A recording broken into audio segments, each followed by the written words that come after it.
Europe 1, il est 6h46, l'heure d'ouvrir le kiosque de Thomas Soto.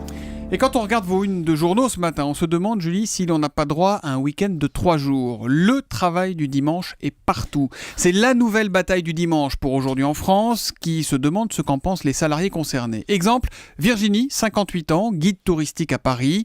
Elle raconte qu'elle s'est mariée un samedi et que le lendemain, elle travaillait. Avec le recul, elle regrette un peu d'avoir sacrifié la plupart de ses dimanches depuis 38 ans. J'ai raté des dizaines de baptêmes, de mariages, de fêtes familiales. Il faut que les amis t'aiment assez pour ne pas t'en vouloir de ne pas être là. Quant à son fils, elle reconnaît avoir failli. J'ai été une maman absente. Angle plus écho sur le même thème pour La Croix. Commerce du dimanche, un bénéfice discutable. Le quotidien précise que l'ouverture dominicale ne créerait pas d'emploi, ne boosterait pas la consommation, le pouvoir d'achat des clients n'étant pas extensible, et se ferait au détriment des petits commerces qui, eux, n'ont pas assez de salariés pour ouvrir le 7e jour.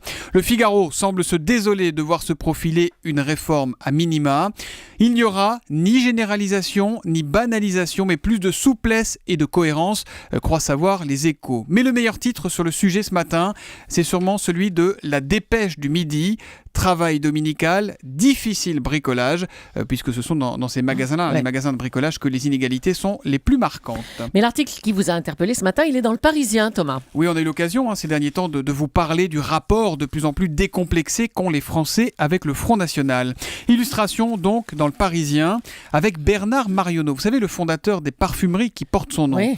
Marionneau, le parfumeur de Marine Le Pen, titre le quotidien, qui nous apprend que notre homme, 77 ans, sera candidat au municipal à Clamart dans les Hauts-de-Seine, sous la bannière du RBM, le Rassemblement Bleu Marine.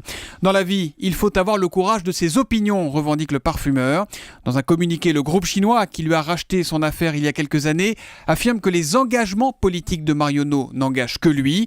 C'est vrai que ce coup de pub, entre guillemets, pourrait bien faire tordre le nez à quelques clients tentés d'aller se faire parfumer ailleurs. Europe 1, 6h48.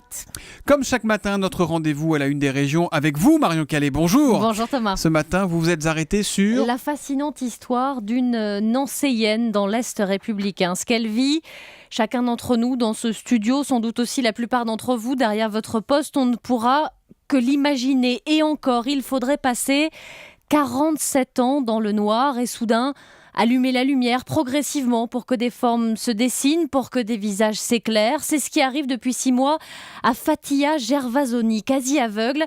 Elle est devenue en juillet un des 3 testeurs d'un prototype de lunettes à caméra intégrée. Un projet Decilor qui permet aux images, une fois zoomées, de s'afficher sur le verre de la lunette. C'est cela que voit Fatia, c'est cela qui lui a permis, raconte l'Est républicain, de découvrir le visage de ses enfants, comme une révélation. J'ai découvert quelque chose que j'ignorais d'eux. Incroyable. Confie celle qui s'affiche dans le journal, vraiment rayonnante, tout sourire, le doigt pointé sur des documents affichés au mur, comme n'importe lequel d'entre nous, et avec cette épaisse paire de lunettes sur le bout du nez, et la quadragénaire employée de RDF à Villers-lès-Nancy, d'imaginer ce qu'elle ressentira lorsqu'elle pourra enfin introduire un fil dans le chat d'une aiguille. On n'en est pas encore là, mais l'espoir est donc là pour cette femme de 47 ans de Nancy. Très beau papier en tout cas à lire ce matin dans l'Est républicain. Merci beaucoup Marion.